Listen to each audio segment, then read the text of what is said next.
Topoko lasy topoko vavy toy izao ny matomba vaoantsika amin'ny takariva ity sisany amin'izany ny makasika ny fandriampahalemana ny makasika ny raha mandro tsara ao izay mbola tsy azo lazainao milamina amin'ny ankapobeny eo ihany koa ny fiverenan'ny vadin'ny filoha teo aloha Ramatoa Lalao Ravalomanana nareo amin'ny ankapobeny ny matomba vahoentina amintsika amin'ny takariva ity araba topoko lafinaritra topoko vavy akafaliana no iarana amintsika amin'ny takarivan'ny asabotsy mafinaritra ity dia manasanao anaraka hatramin'ny farany fampalalama vao eto amin'ny fahitalavitra matv sarony zandary ary ireo tomponantoka tamin'ny fanafiana izay nitranga teny Tositeny ny aliny fa 17 ny volana febroary lasa teo ny ndray tamin'izy ireo moa dia miaramila miperinasa mitatitra ny andinindiny-baovao Rotsirakotondраiny eo amin'ny sarany Tsirakotorso.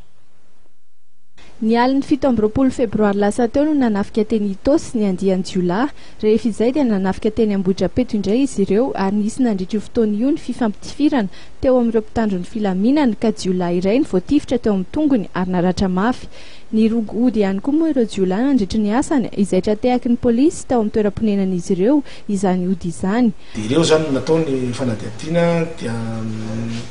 nazonany sambotra olona raiky ambin'ny folo isa ka ny telo amin'ireo dia miaramila miperinasa.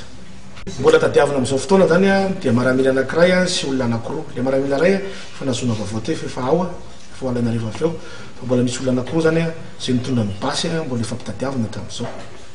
Ankoatra ny fanafian'ny Jiolahy dia vehivavy iray izay milaza ho tompona agence mandefa olona ny ivelany ihany koa nitratra ny mpitandro ny filaminana rehefa naharay fitarainana fisolokiana maromaro mahakasika io agence io ny mpitandro ny filaminana. Le vehivavy indray zany dia mahakasika ny resaka fisolokiana le izy. Hitantsika moa anatin'ireny gazety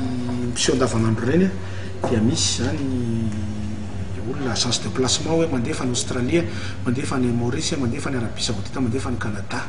Ka ty indray mandeha ty mitoraka ty zany dia misy eo amin'ny 20 eo zareo n'olona voasoloky izay nametraka ny fitoriana. Io moa zany dia le société atao hoe Sky Agency. Angalany vola mitetina manodididina ny 3 millions de francs isaky ny olona dia makoatra an'izay fanaovana passeport sy ny visite sy ny droit rehetrarehetra zany. Nambaran'ireo mpitandro ny filaminana trano fa mbola betsaka ny voasolokin'ity vehivavy ity ka iangaviana izy ireo anantona izay borigadiny zandary akaiky azy ireo raha sendra tratrana izany fisolokiana izany.